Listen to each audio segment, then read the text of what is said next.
अस्सलाम वालेकुम। पाकिस्तान और श्रीलंका के दरमियान आज ट्राई नेशन सीरीज का तीसरा मैच रावलपिंडी क्रिकेट स्टेडियम में खेला जाएगा। याद रहे ये 6 मैचों पर मुश्तमिल ट्राई नेशन सीरीज है जो पाकिस्तान, श्रीलंका और जिम्बाब्वे के दरमियान खेली जाएगी। पहले 2 मैच जिनमें से एक पाकिस्तान और जिम्बाब्वे के दरमियान खेला गया, जिसमें से पाकिस्तान ने बआसानी 5 विकेट से ये मैच जीत लिया, और दूसरा मैच जो श्रीलंका और जिम्बाब्वे के दरमियान हुआ उसमें जिम्बाब्वे ने बड़ी आसानी से 67 रन से मैच जीत लिया। टोटल जो मैच था वो वन साइडेड लगा। कहीं पर भी ऐसा नज़र नहीं आया कि श्रीलंका डोमिनेट कर रहा है। अगर श्रीलंका की बैटिंग लाइनअप की हम बात करें जो जिम्बाब्वे के साथ उनका मैच हुआ, वो बिल्कुल फलाप रही। सिवाय उनके 2 खिलाड़ियों के किसी ने भी डबल फिगर स्कोर नहीं किया। और अगर हम बात करें जिम्बाब्वे की, तो उनकी बैटिंग लाइनअप में जो ब्रायन बेंट लगातार 2 मैचेस में उन्होंने 49 किए, लेकिन अनलकी रहे। पाकिस्तान के खिलाफ भी उन्होंने 49 किए और श्रीलंका के खिलाफ भी उन्होंने 49 किए, लेकिन वो दोनों मैच में अनलकी रहे कि वो 50 स्कोर, और दोनों मैचेस में उसने जो है 49 पे आके कैच, एक में साइम अयूब ने आउट किया और दूसरे में उसने भी स्वीप शॉट खेलने लगे और वो कैच जो है वहाँ पे कैच उठा और वो आउट हो गए। जिम्बाब्वे ने पाकिस्तान को जो पहले मैच में टफ टाइम दिया और जिस तरह वो दूसरे मैच श्रीलंका से वन साइडेड जीते, इनसे इनका कॉन्फिडेंस काफ़ी ऊपर गया है। जिम्बाब्वे पाकिस्तान को टफ टाइम दे सकती है अगले मैचेस में, और मुझे ये भी शक है कि अगले मैचेस में जिम्बाब्वे पाकिस्तान को हरा न दे, क्योंकि जो जिम्बाब्वे की टीम है वो काफ़ी बैलेंस लग रही है। उनके ऊपर से ओपनर्स के रन आ रहे हैं, बीच में सिकंदर रजा है, और उनकी बॉलिंग लाइनअप में भी काफ़ी बेहतरी जो है वो इस सीरीज में मुझे नज़र आ रही है। अब इस ट्राई सीरीज में जो दो टॉप टीमें होंगी वो फाइनल खेलेंगी। अगर श्रीलंका ने फाइनल खेलना है तो अगले 3 में से 2 मैचेस लाजमी जीतने होंगे, और अगर जिम्बाब्वे ने खेलना है तो अगला मैच वो श्रीलंका से अगर जीतती है और श्रीलंका पाकिस्तान से लगातार 2 मैच हार जाते हैं, तो जिम्बाब्वे फाइनल खेलेगा पाकिस्तान के साथ। इस सीरीज में पाकिस्तान दोनों टीम्स को आसान नहीं ले सकता। श्रीलंका का मोराल ज़रूर डाउन हुआ है, लेकिन वो पाकिस्तान को टफ टाइम दे सकते हैं। अगर पाकिस्तान ने ये सीरीज़ जीतनी है तो अपना पूरा होमवर्क और प्लेइंग 11 के साथ ग्राउंड में आना पड़ेगा। क्रिकेट एक ऐसी गेम है जिसमें आप किसी भी टीम को हल्का नहीं ले सकते। जो ऑन दी डे अच्छा खेलेगा वही जीतेगा। अगर हम पाकिस्तान की प्लेइंग 11 की बात करें जो आज के मैच में, मुझे नहीं लगता कि उसमें कोई ख़ास चेंजेस होंगे। सेम पहले वाली ही टीम हो सकती है। श्रीलंका की टीम में कुछ चेंजेस मुतवक्का हैं। अगर हम बैटिंग लाइनअप की पाकिस्तान की बात करें तो पाकिस्तान में अभी वर्ल्ड कप की जो है पाकिस्तानी टीम वो वर्ल्ड कप की तैयारी कर रही है, तो इसमें जो मैच जितने भी प्लेयर्स हैं उन सबको बार बार मौके इसीलिए दिए जा रहे हैं ताकि वो आगे वर्ल्ड कप जब खेलने के लिए जाएं तो वो पूरी अपनी उस स्ट्रेंथ के साथ जाएं। लेकिन अभी तक मुझे पाकिस्तान की इस बैटिंग लाइनअप की ज़रा भी समझ नहीं आई कि इनमें जो टॉप ऑर्डर है, जो इनका उसके बाद मिडल ऑर्डर है, वो क्या कर रहा है। वो बिल्कुल फ्लॉप है।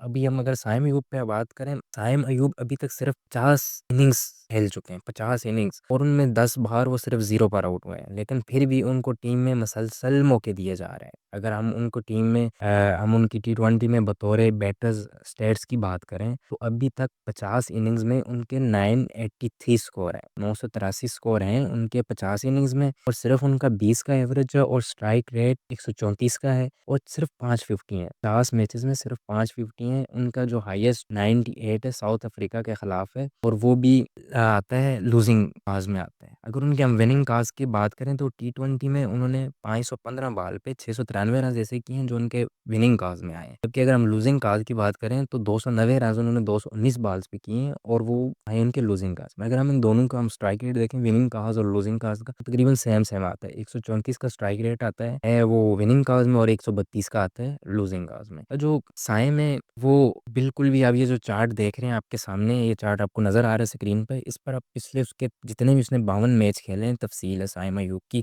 कि उन्होंने इसमें क्या खोया और क्या पाया। तो आप इस चीज़ से अंदाज़ा लगा सकते हैं कि साइम की अभी तक जिस तरह की वो इंटेंड के नाम पे टीम में आए थे, और वो जिस तरह एक नो लुक शॉट की वजह से मशहूर थे, और वो उनकी परफॉर्मेंस अभी तक बिल्कुल ज़ीरो है। और जो पूरे पाकिस्तानी, जो पाकिस्तान क्रिकेट के फैंस हैं हमारे समेत, वो सारी इनसे उम्मीदें लगाए बैठे हैं कि अगर अब भी इतने मैचेस खेलने के बाद साइम अगर फिर फ्लॉप होते हैं तो मुझे नहीं लगता कि साइम को आगे मज़ीद मौके मिलेंगे। तो ये साइम का आखिरी सीज़न हो सकता है, क्योंकि अभी तक साइम को 52 मैचेस में मौका मिल चुका है, जिसमें से उन्होंने 50 इनिंग्स खेली हैं, और आगे उनको मज़ीद अगर ज़्यादा ही मिल गया तो 20 मैचेस में मिलेगा। अगर वो उसमें परफॉर्म नहीं कर पाएँ तो साइम को यकीनन ड्रॉप कर दिया जाएगा। लेकिन अब साइम को ये है कि खुद अपने ऊपर रहम करना चाहिए। दूसरी जानिब साहबज़ादा फरहान साहब, उनकी समझ नहीं आ रही। उनसे चौके भी लगातार लग रहे हैं, धड़ाधड़ चौके मारे जा रहे हैं, छक्के भी लग रहे हैं, लेकिन उनका स्ट्राइक रेट है वो जो 20 120 से ऊपर नहीं जा रहा। ये उनके लिए बड़ी अलार्मिंग बात है कि उनके चौके छक्के तो लगाने आते हैं, लेकिन उनको स्ट्राइक रोटेशन बिल्कुल करनी नहीं आती। जो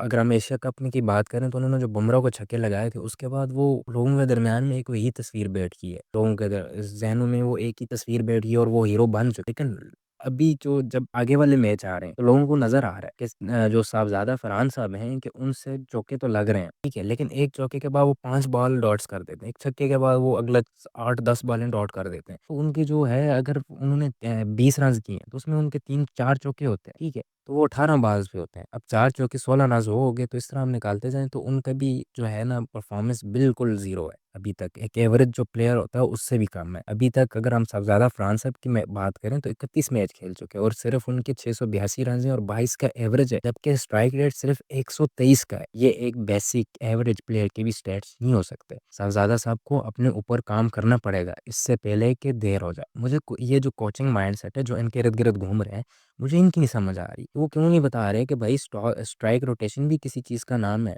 कि स्ट्राइक रोटेट भी की जाती है। अगर आपकी बाउंड्री लगती है तो अगली आपने 5 बॉलें डॉट नहीं करनी, अगली पे आप स्ट्राइक रोटेट करें।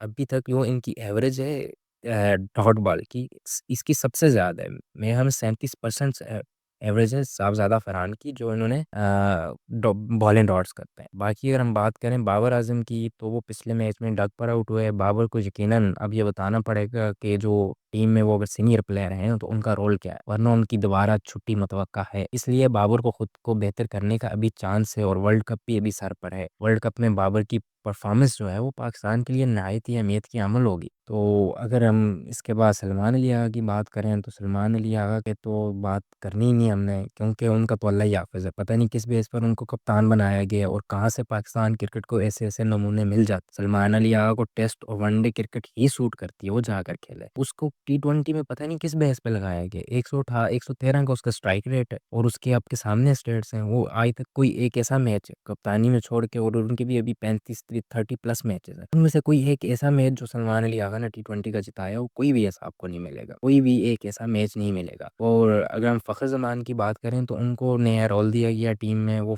फ़खर 5 नंबर पे बैटिंग करने आते हैं।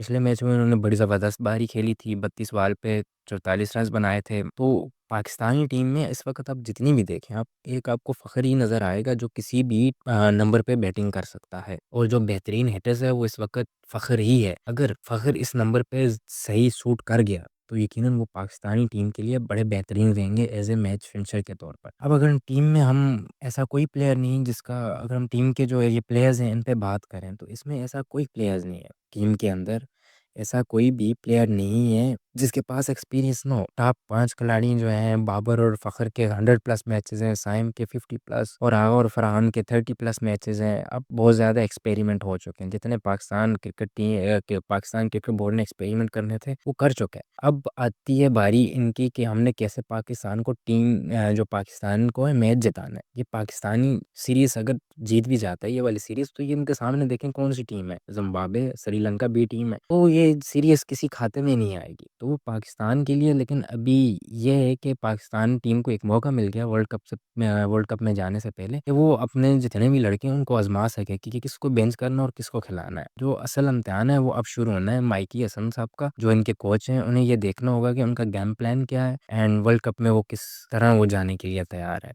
साइम अयूब, साहबज़ादा फरहान और दीगर खिलाड़ियों के लिए भी वक्त है कि वो अपनी परफॉर्मेंस बेहतर करें। अब जो बाकी मैचेस हैं पाकिस्तान के लिए, तजर्बा और तैयारी दोनों के लिहाज से अहम है, क्योंकि यही मैचेस बताएंगे कि वर्ल्ड कप में किस खिलाड़ी को मौका देना है और किसको बेंच पर रखना है। माइकी हसन और कोचिंग स्टाफ का ये चैलेंज है कि वो टीम के गेम प्लान को हर मैच में मौसर बनाए और खिलाड़ियों की सलाहियतों को सही तौर पर इस्तेमाल करें। जो टीम ऑन द डे बेहतर खेलेगी वही जीतेगी। तो दोस्तों, आपको क्या लगता है कि आप किस टीम को फाइनल में देखना चाहते हैं? कमेंट्स में अपनी राय ज़रूर